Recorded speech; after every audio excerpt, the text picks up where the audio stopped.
अभी हम लोग डिस्कस करेंगे क्वेश्चन लॉन्गेस्ट कंसेक्यूटिव सबसीक्वेंस।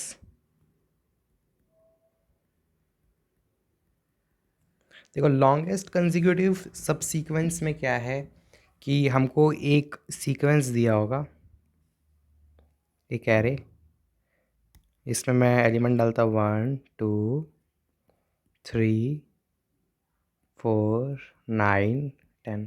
ठीक है भाई, किसी भी एरे किसी भी उसमें हो सकता है, जैसे कि मैं यहाँ पे डालता हूँ 3 4 2। ओके, अब मैं सोच रहा हूँ कि यहीं पर ही 1 डाल दूँ और यहाँ पर मैं डाल दूँ 2। ठीक है, अब मैं ये चाहता हूँ कि मैं लॉन्गेस्ट कंसेक्यूटिव सब सीक्वेंस बताऊँ कि मतलब एक के बाद एक जो एलिमेंट आता है, 1 के बाद 2 के बाद 3, जिन जो दो नंबर ए पी में हो और उनका जो सम हो वो बस 1 से डिफ़र करे। ठीक है, तो यहाँ पर मेरे पास में एक बन जाएगा 1 2 3 4 और दूसरा मेरे पास से बन जाएगा 9 और 10। ठीक है, अब मैं ये 1 2 3 4 और 9 और 10 कैसे निकालूंगा? सबसे पहले एक नाइव अप्रोच की मैं बात करता हूँ, NAIVE सॉल्यूशन। तो नाइव सॉल्यूशन इसका क्या होगा कि ये ब्लैक कहाँ से आ गया?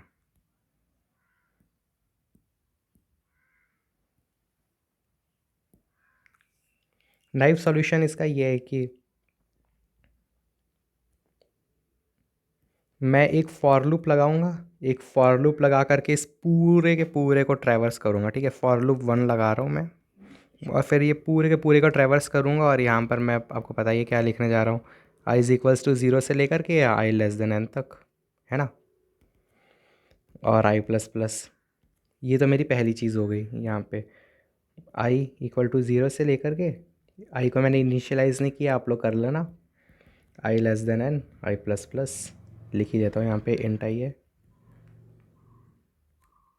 इंट आई। फिर उसके बाद में मैं देखना चाहता हूँ कि क्या वाला एलिमेंट, क्या वाला एलिमेंट पहले कभी, क्या वाले एलिमेंट से छोटा कोई एलिमेंट एग्जिस्ट करता है क्या? क्या वाले एलिमेंट से छोटा कोई एलिमेंट एग्जिस्ट करता है क्या? जैसे 2 से छोटा कोई एलिमेंट एग्जिस्ट करता है क्या? मैं फिर फाइंड फंक्शन का यूज़ करूँगा। ठीक है, मैं पहले फिर उसके बाद में मैं फाइंड करूँगा कि क्या मेरा 2 से कोई छोटा नंबर एग्जिस्ट करता है। आई ट्राइट,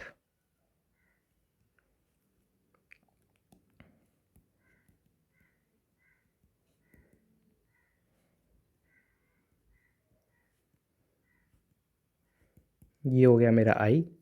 ठीक है, फिर दूसरे वाले में बोल रहा हूँ कि मैं if array I is the smallest, smallest मतलब एक स्टेप कम, जैसे कि 2 है तो 2 से एक स्टेप कम 1 क्या एग्जिस्ट करता है? करता है। 2 को इग्नोर कर दो फिर, देन प्रोसेस इट,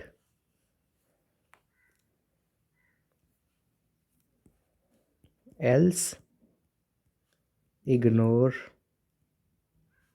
इट। ठीक है, तो फिर मेरा 2 से पहले जो 1 है वह एग्जिस्ट करता है, इसलिए मैंने उसको छोड़ दिया। फिर उसके बाद में मैं 2 के ऊपर आया, 2 पे मैंने बोला कि एक सेकेंड यार, ये तो मेरा ये था ना। तो उसके बाद में मैं 3 पे आया। अब 3 पर मैंने बोला कि क्या 3 से छोटा 2 एग्जिस्ट करता है कि? मैंने फॉर लूप चलाई और फिर मैंने बोला कि हाँ भाई एग्जिस्ट करता है 2। तो मैंने बोला रहने दो। फिर मैं 4 के ऊपर गया।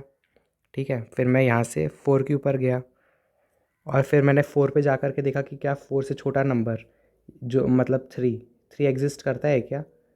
तो फिर उसने बोला कि हाँ करता है 3 एग्जिस्ट। तो मैंने बोला छोड़ दो फिर इसको भी। फिर उसके बाद में मैं 1 पे आया, 1 पे आकर के मैंने बोला कि क्या मेरे पास में 0 एग्जिस्ट करता है क्या? 1 से एक स्टेप छोटा 0 होता है ना। तो फिर मैंने फॉर लूप लगाई और उसके बाद में मैंने बोला कि नहीं करता है, मतलब 0, मतलब मेरे पास जो 1 है वन ही मेरा सबसे स्मॉलेस्ट नंबर है अभी तक का सबसे स्मॉलेस्ट नंबर वन ही है। तो मैंने बोला अच्छा, तो फिर वन जो है वो मेरा स्टार्टिंग करेगा किसी सब सीक्वेंस का, यहीं से ही होगी, मतलब कितने भी एलिमेंट हो चाहे, लेकिन पर स्टार्टिंग वन से होने वाली है किसी एक सब सीक्वेंस की। सब सीक्वेंस नंबर वन। सब सीक्वेंस आप समझते हो ना, कि मतलब ऐसा नहीं है कि अगर यहाँ पर मैं 10 लिख देता, और यहाँ पे तो 10 ही था पहले भी, यहाँ पे अगर यहाँ का अगर मैं यहाँ पर अगर मैं 10 लिख दूँ और यहाँ पे अगर मैं 4 लिख दूँ, तब भी मेरे को ये दोनों मिल जाएंगे, ये दोनों मेरे को तब भी मिल जाएंगे, क्योंकि आ, एक मिनट, ये सब सीक्वेंस है ना, तो मतलब सीक्वेंस मैटर करता है। तो ये मेरा एग्ज़ाम्पल थोड़ा गलत हो गया, ठीक है, ये मेरा एग्ज़ाम्पल गलत हो गया है। मेरे को एग्ज़ाम्पल ऐसे लेना चाहिए था कि वन, फिर मतलब the sequence should be same, ठीक है, 1 2 3 4 10, सॉरी 9 10।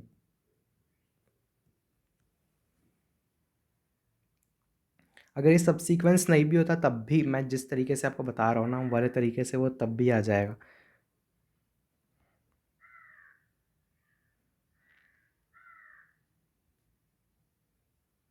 तो अच्छे, कंसेक्यूटिव सब सीक्वेंस जो है वो तो मेरे को निकालना है, ये तो मेरे को निकालना है, ये तो मेरे को फाइंड करना है, टू फाइंड। ये तो मेरा कैसा भी हो सकता है, जैसे मर्जी चाहे वैसे हो सकता है, क्योंकि ये तो एक रैंडम एरे है, रैंडम एरे। ठीक है, तो फिर सबसे पहले मेरे पास में वन आ गया। अब वन में मैं एक और वाइल लूप लगाऊंगा मैं। पहले मैंने एक वाइल लूप लगाई थी, पहली वाली जो मेरी वाइल लूप थी वो मेरी चल रही सारे आइटम को आइटरेट कर रही थी। फिर दूसरी वाली जो मेरी वाइल लूप थी वो ये इसलिए मैंने लगाई थी कि वो सारे एलिमेंट्स को एक बार और जो है वो आइटरेट करके देख ले, और अगर वो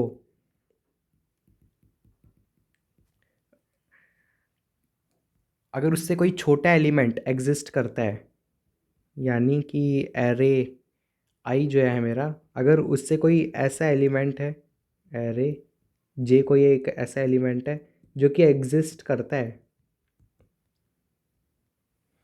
जो कि उससे बस एक स्टेप कम है, तो फिर कंटिन्यू कर दो, कंटिन्यू कर दो, यानी कि नीचे वाला कोड एग्जीक्यूट नहीं होगा। और अगर उससे नहीं करता है तब वही वही वाली चीज़ तो हम चाहते हैं कि वो करे ना। तो फिर मेरे को पहले मैं पहले मेरे पास में टू था, फिर लेकिन पर टू जो था वो इस वाली कंडीशन में फ़ेल कर गया, जब आई की वैल्यू ज़ीरो थी मेरे पास में। एक ड्राई रन करके दिखा देता हूँ थोड़ा सा लिख के। जब आई की वैल्यू मेरे पास में टू थी, तो फिर जे की वैल्यू मेरे पास में ज़ीरो थी, तो जे की वैल्यू ज़ीरो थी, आई की वैल्यू जब मेरे पास में ज़ीरो थी तब जे की वैल्यू मेरे पास में ज़ीरो थी,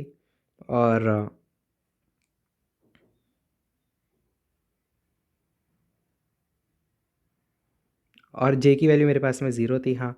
तो पहली वाली बार में तो आ गया कि मेरा two is equals to two minus one, जो कि मतलब पॉसिबल ही नहीं है।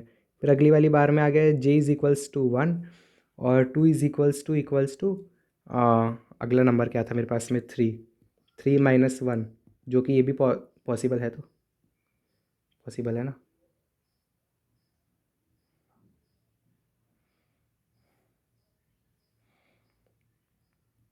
यहाँ पर मेरे को नॉट इक्वल टू लिखना था, कि अगर वो इक्वल नहीं है तो फिर मतलब वो हमारा रिक्वायर्ड नंबर नहीं है ना। हमारा रिक्वायर्ड नंबर क्या है? हमारा रिक्वायर्ड नंबर तो यही है ना, कि ये array of J minus one वाला, तो ये हमारा रिक्वायर्ड नंबर नहीं है। तो फिर ये वाली कंडीशन मतलब ट्रू हो गई।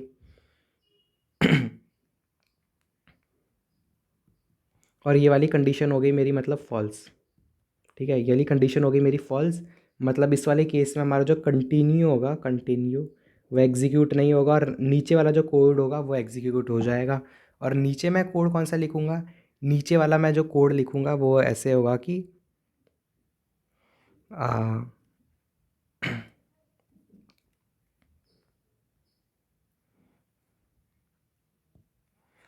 नीचे मैं लिखूँगा कि अगर ये जो मेरा एलिमेंट है ARRI जो है, ARRI जो है वो मेरा मतलब उस वो कितने नंबर्स तक चल रहा है, मतलब ARR बेसिकली मैं ये कर रहा हूँ। पहला नंबर तो मेरा ये हो गया, दूसरा नंबर मेरे पास में ये होना चाहिए, कुछ ऐसा होना चाहिए। मैं नीचे लिखता हूँ, ये हो गया मेरे पास में ARRI, ठीक है। दूसरा नंबर क्या होना चाहिए मेरे पास में, ARRI+1। तीसरा नंबर क्या होना चाहिए मेरे पास में, ARRI+2। चौथा नंबर क्या होना चाहिए मेरे पास में, ARRI+3 एंड सो ऑन, ठीक है। और ये स्टार्ट हो रहा है यहाँ पे 0 से, +0 से हो रहा है स्टार्ट। तो फिर मैं बेसिकली बार बार ये चेक करूँगा, ठीक है। मैं बार बार ये चेक करूँगा कि कोई ऐसा नंबर प्रेजेंट है क्या जो मतलब ये है, इसकी इक्वल हो। तो फिर मैं इसके लिए कोड लिख देता हूँ यहाँ पर, इसको थोड़ा साइड में शिफ्ट करता हूँ।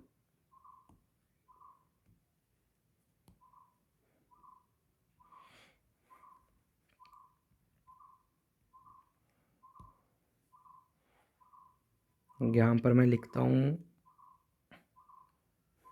वाइल,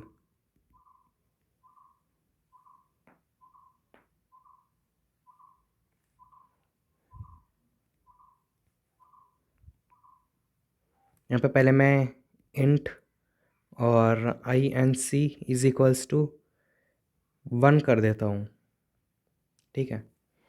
यहाँ पर मैं लिख देता हूँ, एक वाइल लूप लगा देता हूँ, while true, while true, while true लगा दिया मैंने। वाइल ट्रू के अंदर मैं लिखूँगा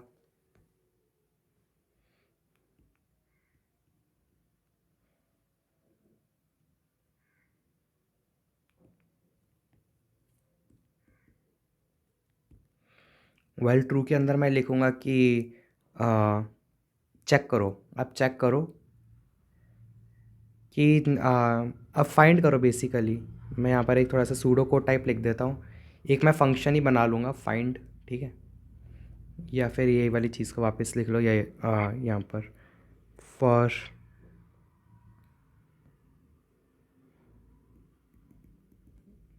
int j=0, j=i, j=n, j++। और यहाँ पर मैं बेसिकली ढूंढ रहा हूँ इफ़ एरे आई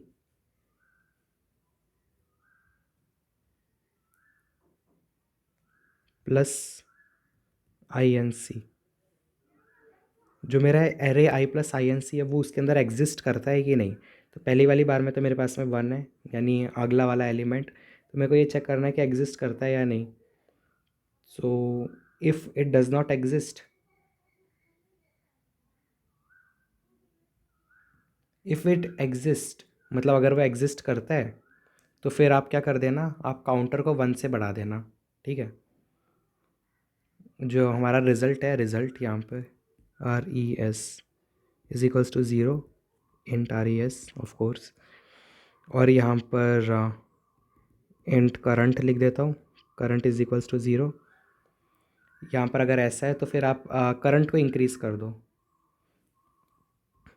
करंट को आप इंक्रीज़ कर दो 1 से, अगर वो आपको मिल गया तो, ठीक है।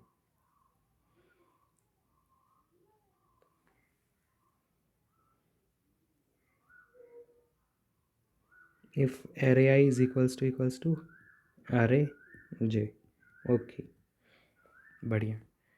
और उसके बाद में अगर आपको मान लो नहीं मिला, मान लो अगर आपको पूरे लूप में मिला ही नहीं, तो और कंटिन्यू भी मिल गया ना आपको, जैसे ये अगर जैसे आपको ये मिल गया तो फिर कंटिन्यू कर देना, आप कंटिन्यू कर दो अब। और अगर आपको नहीं मिलता है तो फिर आप क्या कर दो, ब्रेक कर दो, ठीक है, ब्रेक कर दो।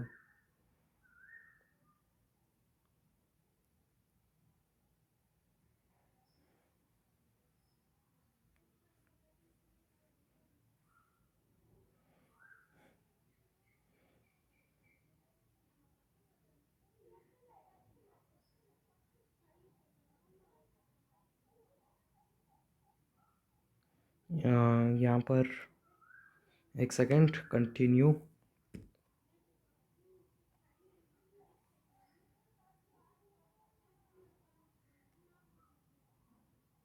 अगर आपको पूरी फॉर लूप में मिल गया तो कंटिन्यू कर दो, सही है। और अगर आपको पूरी फॉर लूप में मिला ही नहीं वो, मतलब पूरी फॉर लूप में आपको अगला एलिमेंट मिला ही नहीं, तो हाँ ब्रेक कर दो, ब्रेक कर दो, सही बात है, ब्रेक कर दो भाई, ताकि वो वाइल लूप जो है, वाइल लूप हमारा एग्जिट हो जाए। ठीक है, करंट को इंक्रीज़ करते जा रहे हैं 1 से, और इंक्रीज़ को भी इंक्रीज़ करते जा रहे हैं, इंक्रीज़ को भी इंक्रीज़ करते जा रहे हैं 1 से।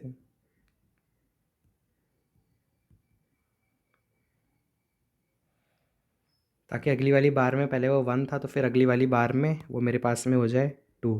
ठीक है, फिर 2 को मैं पूरे उसमें चेक करूँगा कि ये पूरे उसमें है कि नहीं, मतलब मेरे एरे में है या नहीं। फिर अगर वो मेरे को मिल जाएगा, क्योंकि वो मेरे को मिल ही जाएगा, तो वो मेरा कंटिन्यू हो जाएगा। और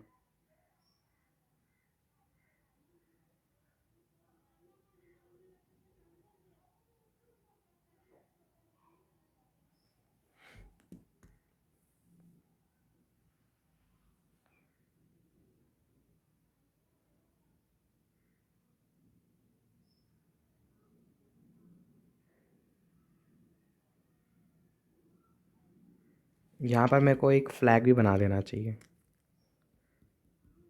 flag equal to bool flag equal to false.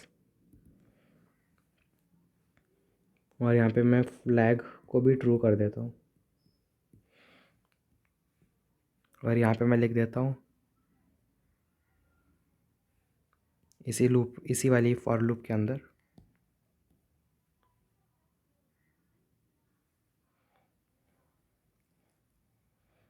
जब ये वाली आइट्रेशंस सारी ख़त्म हो जाएगी, ये वाली,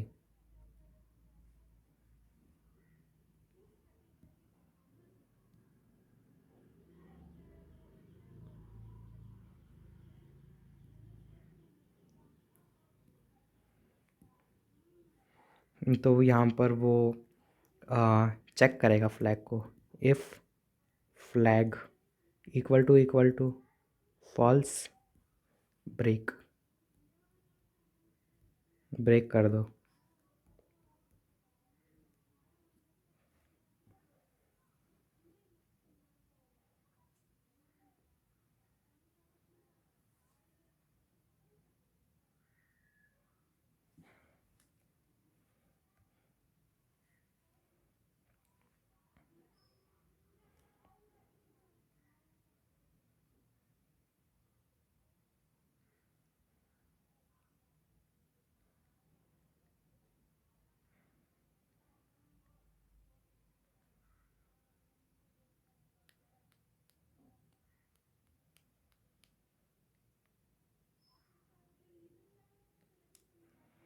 इस वाले के अंदर नहीं, ये इस वाले के अंदर लिखना है।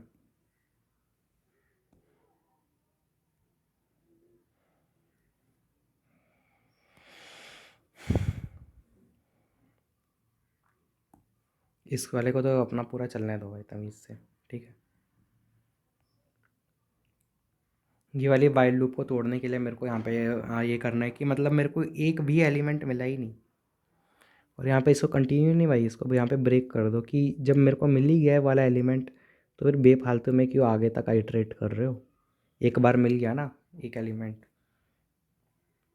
तो इसको मैंने ब्रेक कर दिया, यहाँ पर मैंने वो कर दिया।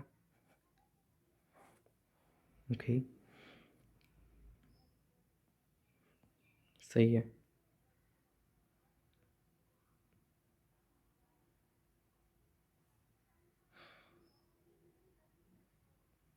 ठीक है,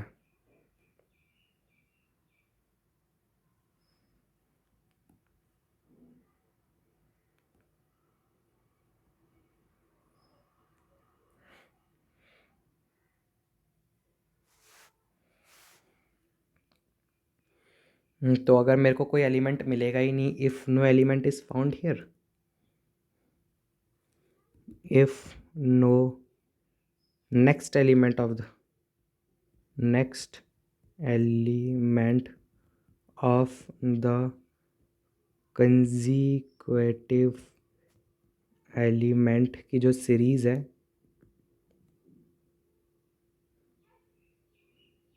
करंट सीरीज़ जो है, एक्चुअली करंट सीरीज़ जो है, तो फिर then break the loop and then go for the next subsequence, consecutive subsequence।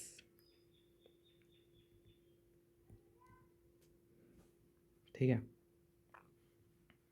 अगले consecutive subsequence में तब जाओ। और यही वाली चीज़ मैंने यहाँ पर बता दी कि break the loop if you don't find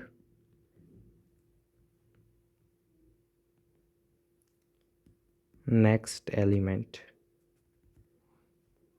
ठीक है, ओके।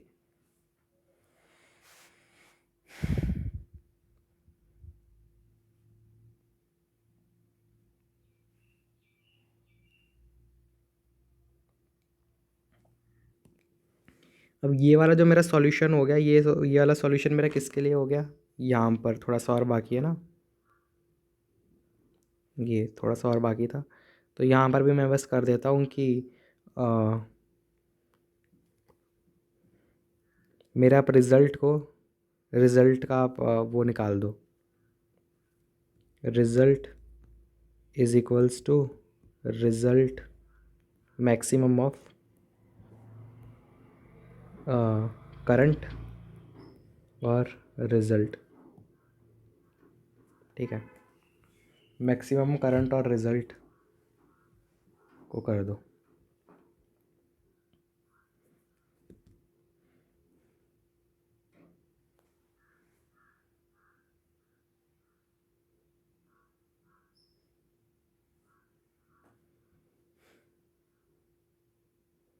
ये वाला पार्ट एक्चुअली मेरे को यहीं और यही है मेरी रिटर्न स्टेटमेंट भी एक्चुअली, रिटर्न RETURN। और यहाँ पर भी मैं यही चीज़ कर दूँगा ब्रेक से पहले, ऑफ कोर्स ब्रेक के बाद क्या मतलब है करने का।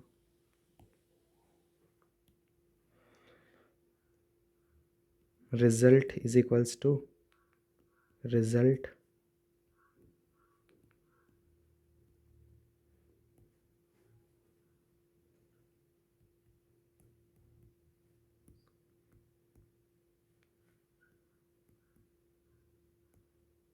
ठीक है, यहाँ पर ब्रेक कर दिया मैंने,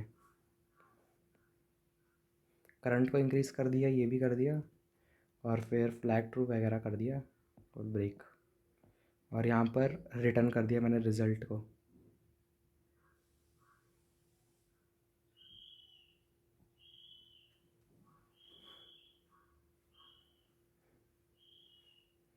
और ये वाली जो चीज़ है, ये वाली चीज़ थोड़ा सा और यहाँ पे आएगी। ठीक है, एकदम लास्ट में आएगी। और सबसे लास्ट में क्या होगा, सबसे लास्ट वाला जो होगा, सबसे लास्ट में होगा हमारा वो जो भी नाम था उसका फंक्शन का, इंट, और फिर इंट के बाद में सब सीक्वेंस है ना, क्या नाम है इसका, कंसेक्यूटिव सब सीक्वेंस। तो फिर कौन सब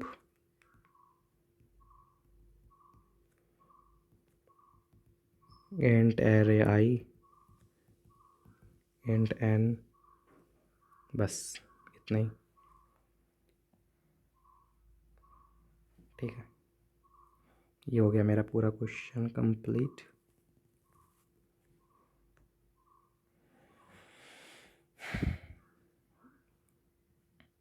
और दूसरा ये मेरा हो गया किसके लिए, इम्यूटेबल के लिए। अगर मेरा जो पूरा एरे था, मेरा अगर एरे इम्यूटेबल है तो ठीक है। और अगर मेरा अगर मेरा एरे जो है वो म्यूटेबल है ना, यहाँ पर मेरी टाइम कॉम्प्लेक्सिटी क्या आ गई, बिग ऑफ एन क्यूब आ गई, सही है ना। लेकिन पर मैं दूसरा तरीका जो है इसको सॉल्व करने का, इससे तो बेटर ही है, वो है कि पहले सॉर्ट कर दो। अगर मेरा एरे म्यूटेबल है तो अगर मेरा एरे म्यूटेबल है तो सॉर्ट कर दो पहले। तो पहले मैंने एरे जो था, एरे को सॉर्ट कर दिया तो मेरे को मिल गया 1 2। जैसे मान लो एक और 2 है, फिर 3 3, फिर मान लो जैसे मेरे पास में 4 है, फिर 9 है, फिर एक और 9। चलो काफ़ी है, यहाँ पर 10 कर देते हैं अब। तो यहाँ पर मेरे पास में जो कंसेक्यूटिव सब सीक्वेंस आएगा वो है 1 2 3 4। दूसरे मेरे पास में जो आएगा वो है 9 और 10। ठीक है, 1 2 3 4 9 और 10। तो मैं यहाँ पर कर क्या रहा हूँ, सबसे पहला एलिमेंट ही मेरा सबसे छोटा एलिमेंट है। ये वाला चेक करने के लिए जो मेरे को फॉर लूप चाहिए था,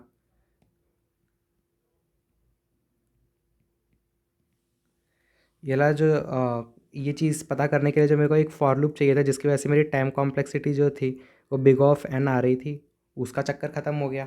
ठीक है, मेरे को ऑलरेडी पता है कि यही मेरा जो मेरा वन ही है वही सबसे छोटा एलिमेंट है। बस मेरे को चेक ये करना है कि क्या ये अगला एलिमेंट जो है, आ,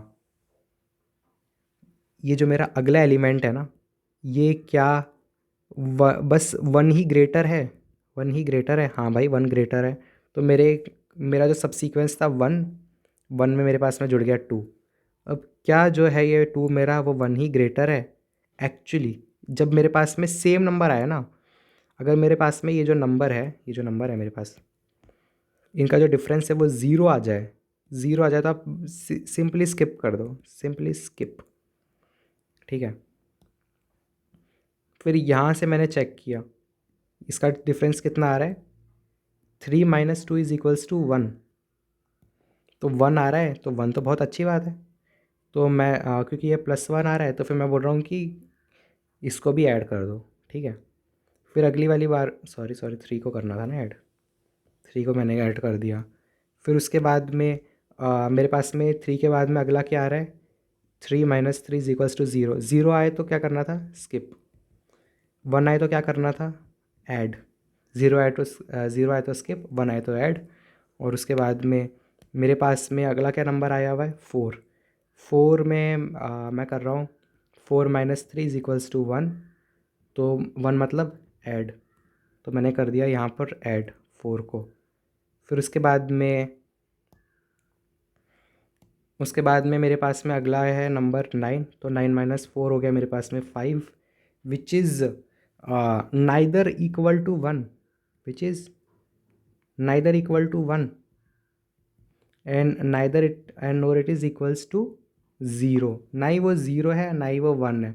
तो अगर 0 या फिर 1 नहीं है ना, तो आप क्या कर दो,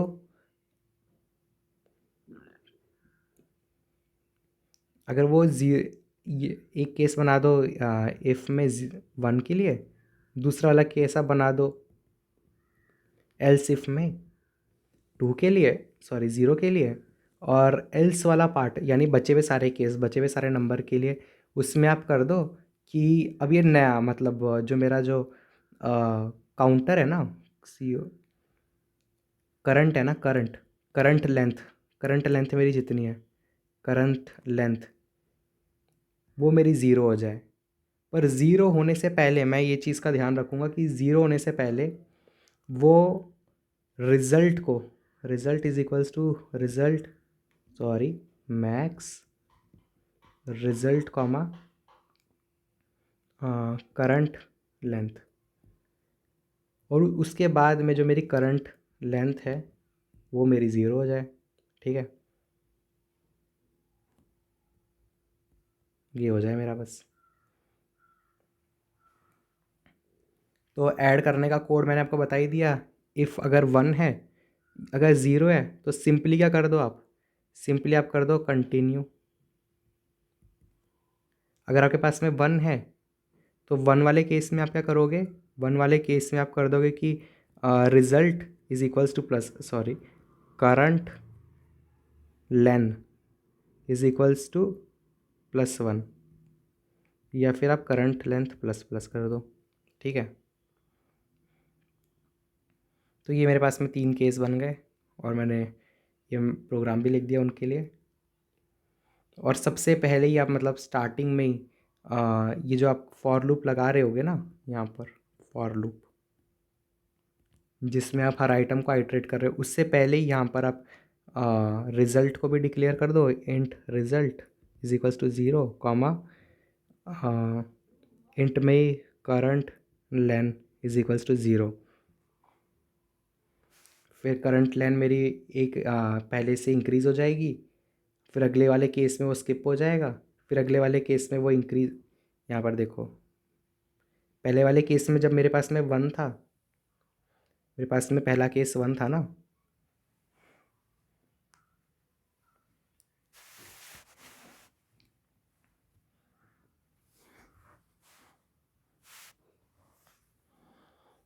तो 1 वाले केस में मेरी करंट लेंथ ऑलरेडी मेरी क्या है, 1 ही है, सॉरी 0 ही है। तो करंट लेंथ को 0 नहीं, करंट लेंथ को एक्चुअली मुझे 1 करना चाहिए, क्योंकि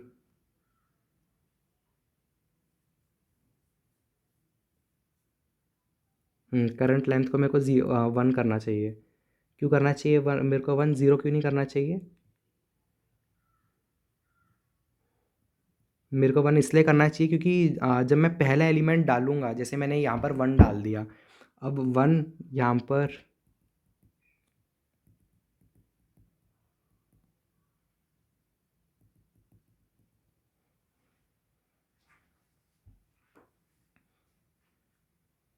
अब यहाँ पर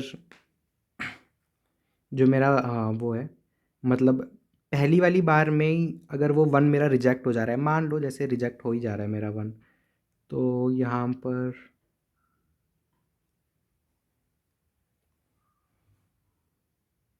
कौन सा वाला कौन सा केस चलेगा हमारा? एक्चुअली ये आई इज इक्वल्स टू 0 नहीं होना चाहिए, यही गलत हो रहा है यहाँ पे, यही प्रॉब्लम दे रहा है।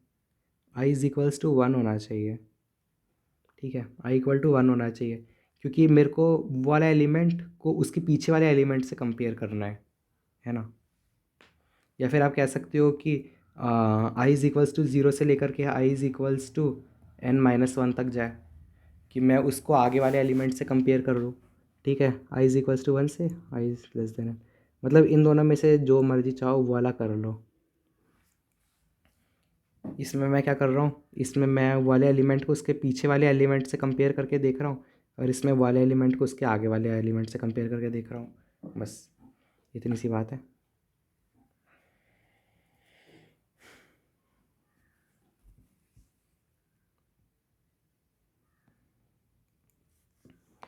फिर मैं बार बार मतलब कंपेयर कर रहा हूँ, और फिर जैसे मैंने आई इक्वल टू 1 लिख दिया, और फिर मैं देख रहा हूँ कि जो मेरा 1 है, जो मेरा डिफरेंस है, ये मेरा डिफरेंस था ना, ये मेरा क्या था बेसिकली, ये मेरे पास में डिफरेंस था ना, डिफरेंस डिफरेंस मेरे पास में पिछले वाले का इस वाले से आया हुआ है 1, है ना। और यहाँ पर जो मेरे पास में डिफरेंस है पिछले वाले का, इस वाले से आया है 0, तो कंटिन्यू कर दिया मैंने। तो पहले वाले केस में क्या हो गया मेरे पास में, पहले वाले केस में तो डिफरेंस पता है ना क्या होता है, DIFFERENC, डिफरेंस हो गया मेरे पास में ARRI इज माइनस ARRI-1, ठीक है।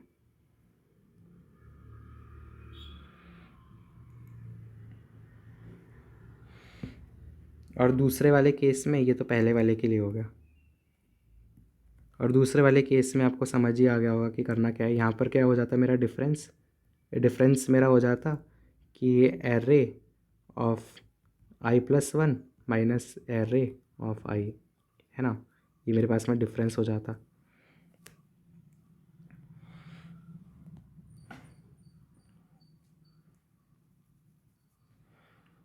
तो यहाँ पर सबसे पहले मेरे पास में 1 आया, मतलब सबसे पहले मेरे पास में 2 आया, सबसे पहले मेरे पास में क्या आया, सबसे पहले मेरे पास में 2 आया, ठीक है।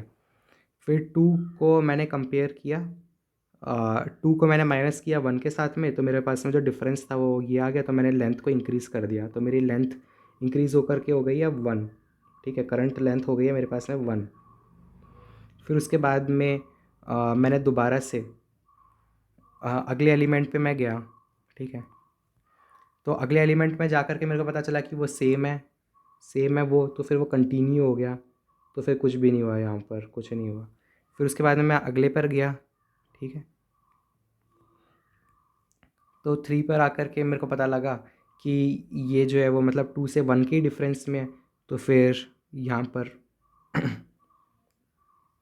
लेंथ तो ऑलरेडी 1 ही थी ना, यहाँ पर वो फिर 2 हो गई ना लेंथ। तो करंट लेंथ तो ऑलरेडी 1 थी, तो यहाँ पर लेंथ 2 हो गई। फिर यहाँ पर लेंथ मेरे पास में 3 हो गई। फिर अगली वाली बार में करंट लेंथ मेरी क्या हो जाएगी, अगली वाली बार में स्किप हो जाएगा। फिर अगली वाली बार में करंट लेंथ मेरी 4 हो जाएगी। फिर उसके अगली वाली बार में क्या होगा, जब मैं 9 पे आ जाऊँगा। ठीक है, जब मैं 9 पे आ जाऊँगा तब क्या होगा कि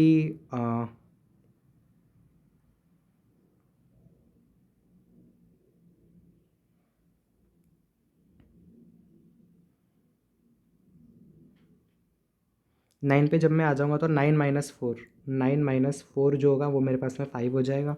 तो उस वाले केस में मेरा ये वाली चीज़ एग्जीक्यूट हो जाएगी। तो इसमें क्या हो जाएगा कि जो मेरा रिज़ल्ट यहाँ पे जो मेरा रिज़ल्ट है, ये तो करंट था। तो फिर ये मैक्सिमम ऑफ ज़ीरो, यानी कि पुराना वाला रिज़ल्ट, और करंट यानी कि 4, इनका हो जाएगा। तो फिर मेरे पास में जो रिज़ल्ट मेरे पास में 4 आ जाएगा। ठीक है, फिर अब मेरे पास में रिज़ल्ट हो चुका है 4। और और क्या हुआ है, और करंट लेंथ जो हो गई है वो मेरी दोबारा से 1 हो गई है। ठीक है, करंट लेंथ जो हो गई है वो मेरे पास में 1 हो गई है। और फिर मैं अगले वाले एलिमेंट पे दोबारा से जाऊंगा। तो अगले वाले एलिमेंट पे मेरे को दोबारा से जाकर के क्या मिलेगा, आ, वो मतलब सही आ जाएगा ना मेरा, जब वो 10 पे जाएगा। तो फिर वो 10 - 9 कर देगा, तो फिर वो करंट को इंक्रीज़ करके 2 कर देगा। ठीक है, करंट को इंक्रीज़ करके 2 कर देगा। लेकिन अगर मेरा 2 पर ये ख़त्म हो चुका है, अब मेरा 2 जो है वो अपडेट नहीं हुआ है, मतलब वो कंपेयर नहीं किया है। तो इसलिए मैं लास्ट में क्या करूँगा, लास्ट में जा कर के मैं रिटर्न में maximum of current comma result कर दूँगा, जो कि करंट क्या है मेरा 2, और रिज़ल्ट क्या है मेरा 4। और क्योंकि मैं लास्ट में जाकर के वो कंपेयर कर रहा हूँ, इसलिए मैं करंट लेंथ को भी सबसे ऊपर इनिशियलाइज़ कर दूँगा। वेरी गुड, ये अच्छा कर गया।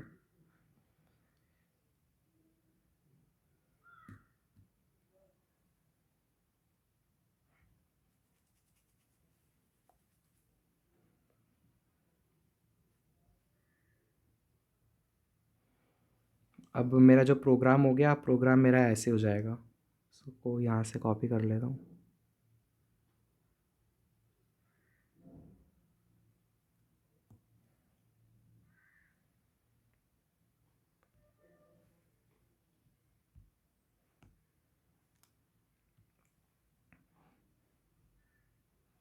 ठीक है, ये तो मेरी फॉर लूप हो गई।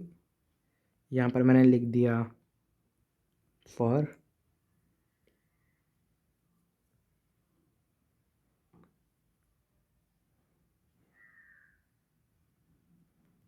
फॉर के लिख रहा हूँ मैं यहाँ पे।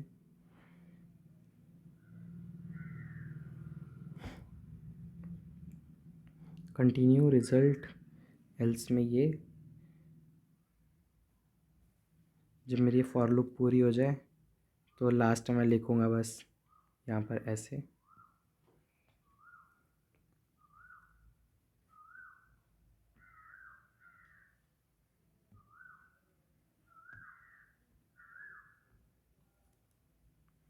Result yes, return result, return maximum of result comma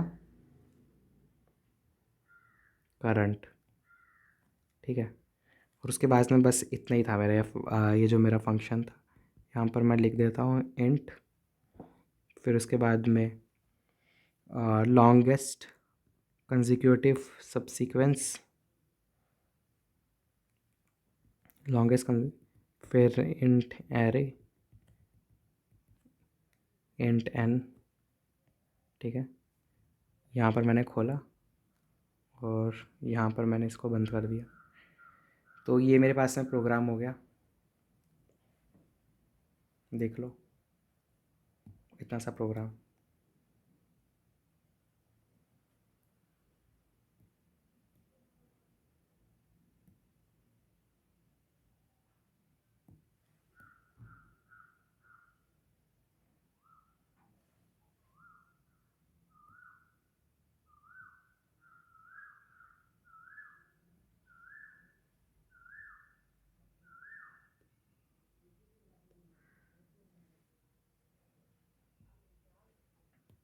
और इस क्वेश्चन को एक करने की एक लास्ट अप्रोच, और जो सबसे बढ़िया वाली अप्रोच है वो हैशिंग के साथ में है। हैशिंग में इसमें क्वेश्चन में, इस वाले क्वेश्चन में कहाँ पर यूज़ कर सकते हो एक बार देखूँ तो हैशिंग में यूज़ कर पाऊँगा इस क्वेश्चन में। इस वाले की टाइम कॉम्प्लेक्सिटी कितनी आ रही है, लॉग एन, इतनी टाइम कॉम्प्लेक्सिटी तो इसको सॉर्ट करने में ही आ गई, ठीक है। सॉर्ट करने में आ गई, ऊपर ऊपर ही मैंने कर दिया था इसको सॉर्ट,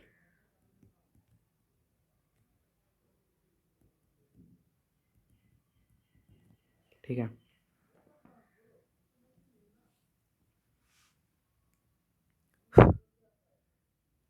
फिर नीचे जो है मेरी नीचे आ गई big plus big of n, तो मेरी ओवरऑल कॉम्प्लेक्स टाइम कॉम्प्लेक्सिटी आ जाती है एन लॉग एन।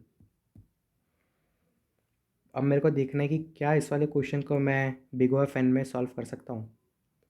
ट्राई करके देखते हैं। देखो हैशिंग का मैं यूज़ कर रहा हूँ क्योंकि मेरे को यहाँ पर फाइंड फंक्शन का बहुत ज़्यादा यूज़ करना है, क्योंकि मेरे को यहाँ पे फाइंड फंक्शन जो है उसका बहुत ज़्यादा यूज़ करना है, इसलिए मैं यहाँ पर यूज़ कर रहा हूँ हैशिंग का। क्योंकि आपको पता है कि फाइंड फंक्शन हैशिंग के अंदर बिग ऑफ वन में ही मेरा करके दे देता है, फाइंड करके दे देता है। तो सबसे पहले मैंने एक फंक्शन बना दिया int longest consecutive subsequence, int a r r, int n, और उसके बाद में मैंने यहाँ पे लिख दिया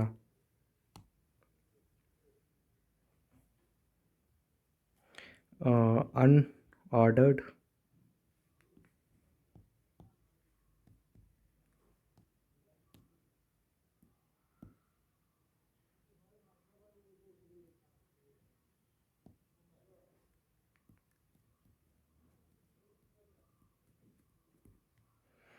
unordered set int array comma array plus n, ठीक है। फिर उसके बाद में फॉर इंट एक्स,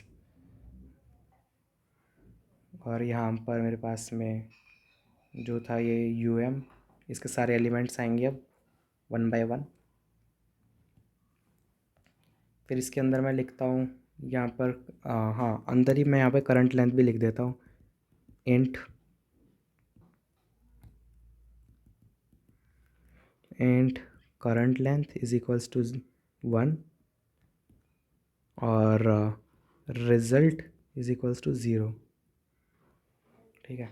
या फिर चाहो तो 1 लिख लो, कोई फ़र्क नहीं पड़ता, क्योंकि वो बाद में कंपेयर होके वैसे भी 1 ही हो जाएगा रिज़ल्ट, जब वो मैक्स फंक्शन में जाके कंपेयर होगा। तो अब दूसरे कलर से मैं फॉर लूप के अंदर का लिखता हूँ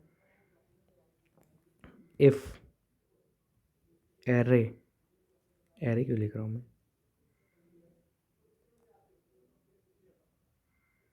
इफ़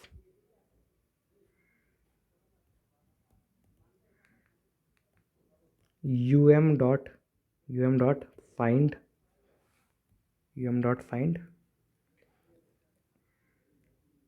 एक्स प्लस 1,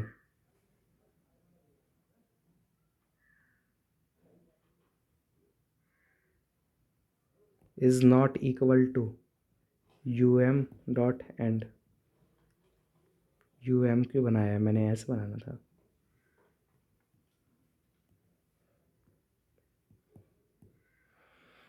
कि मतलब मेरे को वाला एलिमेंट मिल गया है, तो क्या कर दो, अगर वाला एलिमेंट मिल गया है तो मेरे करंट को आप इंक्रीज़ कर दो। और मान लो वाला एलिमेंट मेरे को नहीं मिला, ठीक है, तो एल्स वाले के करंट को प्लस प्लस कर दो और साथ में कंटिन्यू भी कर दो।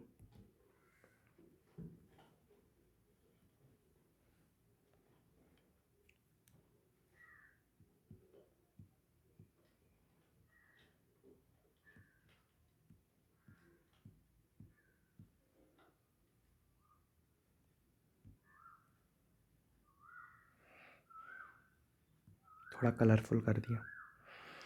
और अगले वाले पार्ट, और अगर मेरे को मतलब नहीं मिल रहा है तो एल्स वाले पार्ट में आप बेसिकली कर क्या देना है, एल्स तो मैंने लिखा नहीं क्योंकि मैंने यहाँ पे कंटिन्यू का यूज़ किया है ना, इसलिए। तो एल्स वाले पार्ट में आप कर देना, अगर ना मिले तो maximum result is equals to maximum of result comma current. ठीक है, और उसके बाद में आप इसको बंद कर दो।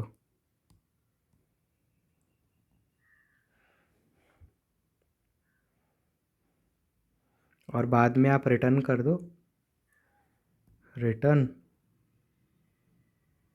Maximum of result comma current. क्योंकि ऐसा नहीं होना चाहिए कि आखिरी वाला जो एलिमेंट है वो इस वाले के अंदर चले जाए, आखिरी वाला जो मेरा एलिमेंट है वो इस वाले के अंदर चले जाए, फिर बाद में कंटिन्यू भी हो जाए, और कंटिन्यू होने की वजह से वो यहाँ पर कंपेयर ही ना हो पाए। और जो मेरा लास्ट वाला जो सबसीक्वेंस होगा, मतलब बेसिकली ये वाला 1 2 3 4 और यहाँ पे 9 10, तो मान लो ये वाला जो मेरा सब सीक्वेंस है, तो ये वाला तो मेरा अपडेट ही नहीं हो पाएगा ना, रिज़ल्ट में अपडेट नहीं हो पाएगा।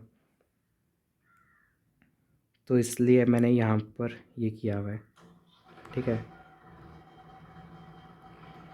अगर आप नीचे नहीं लिखना चाहते तो एक दूसरा तरीका ये हो सकता है कि यहीं पर ही आप result is equals to result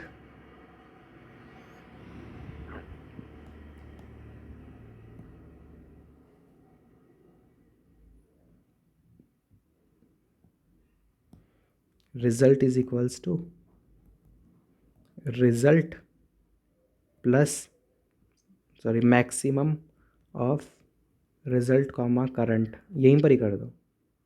ये वाली चीज़ भी आप कर सकते हो। तो उससे क्या फ़ायदा होगा कि आपको ये वाली लाइन लिखने की पूरी ज़रूरत नहीं होगी, आप सिर्फ इतना लिखोगे कि बस रिटर्न रिज़ल्ट, तब भी आपका कोड चल जाएगा। क्यों चल जाएगा भाई? क्योंकि आप हर केस में ही रिज़ल्ट को कंप्यूट करते जा रहे हो। ठीक है ना?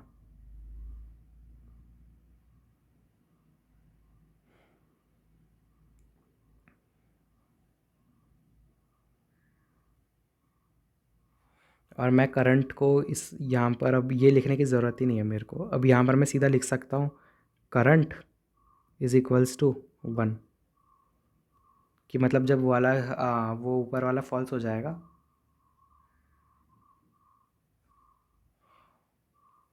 तो तो ये करंट जो होगा मेरा 1 की इक्वल हो जाएगा। ठीक है, करंट जो होगा वो मेरा 1 की इक्वल हो जाएगा। अब इसका एक बार ड्राई रन करके देख लेते हैं। ठीक है, इसका मैं एक बार ड्राई रन करके दिखा देता हूँ। वैसे तो मेरे को पक्का यकीन है काम करेगा ही, बट फिर भी एक और बार हो ही जाए। यहाँ पर सबसे पहले मेरे पास में 1 था, 1 2 3 9 10, मैं बस 1 2 और 9 10 ले रहा हूँ अब। तो सबसे पहले मेरे पास में 1 आया,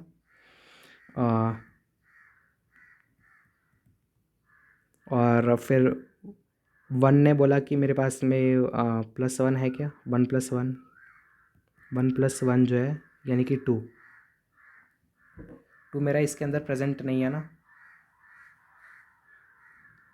सॉरी 2 तो मेरा इसके अंदर प्रेजेंट है ना, तो मैंने क्या कर दिया, मैंने कर दिया करंट को 1 से 2 कर दिया। ठीक है, करंट हो गया मेरा 1 से 2। फिर अगली वाली बार में, अगली वाली आइट्रेशन में मैंने बोल दिया कि मेरे पास में 2 था,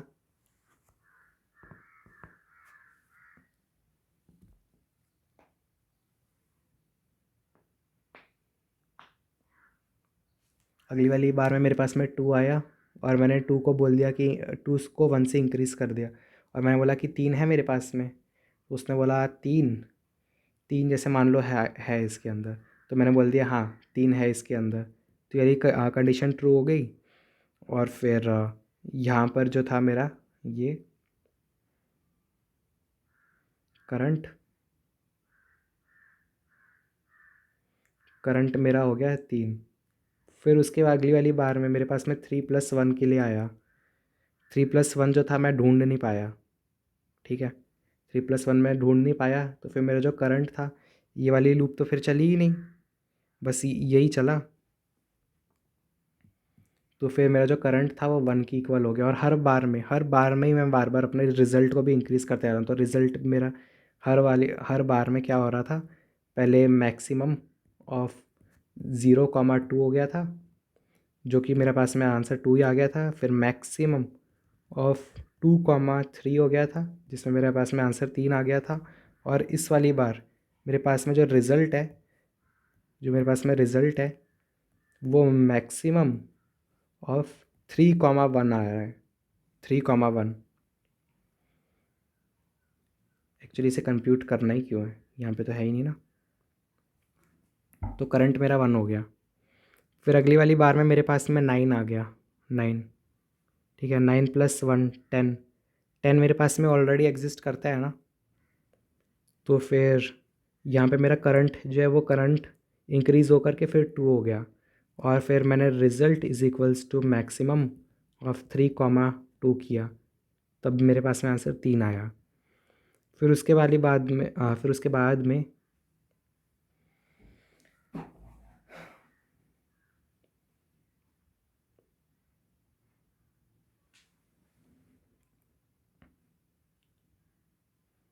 3 वाली बार में क्या हुआ था, 3 वाली बार में मेरा जो ये था वो ये हो गया था। ठीक है, फिर 10 वाले में 10+1 जो है मेरे पास में 11, 11 तो इसके अंदर है नहीं ना। तो जो मेरा करंट है, करंट मेरा वापस से 1 हो चुका है। तो जो मेरा रिज़ल्ट है, वो रिज़ल्ट मेरा मैक्सिमम, ये चलेगा ही नहीं, यहाँ पर ये वाला चलेगा ही नहीं, इसमें रिज़ल्ट चलेगा ही नहीं, क्योंकि यहाँ पर कोड ही नहीं है ना। एल्स पार्ट में कहाँ है कोड, ये देखो, एल्स पार्ट ये जो है इसके अंदर है ही नहीं ना। तो फिर इसमें बस करंट 1 सेट हो रहा है। ठीक है ना। तो ये हो गया हमारा पूरा प्रोग्राम हैशिंग के साथ में। तो यहाँ पर एक क्या हो गया, यहाँ पर बिग ऑफ एन हो गया मेरे पास। और यहाँ पर मैं सारे एलिमेंट्स को आइट्रेट कर रहा हूँ, तो यहाँ पर भी बिग ऑफ एन हो गया मेरे पास। तो बेसिकली बिग ऑफ 2n हो गया मेरे पास में इसकी टाइम कॉम्प्लेक्सिटी। ठीक है, और स्पेस कॉम्प्लेक्सिटी इसमें कितनी आ गई, बिग ऑफ एन आ गई। ठीक है, ऑक्सिलरी स्पेस और टाइम कॉम्प्लेक्सिटी,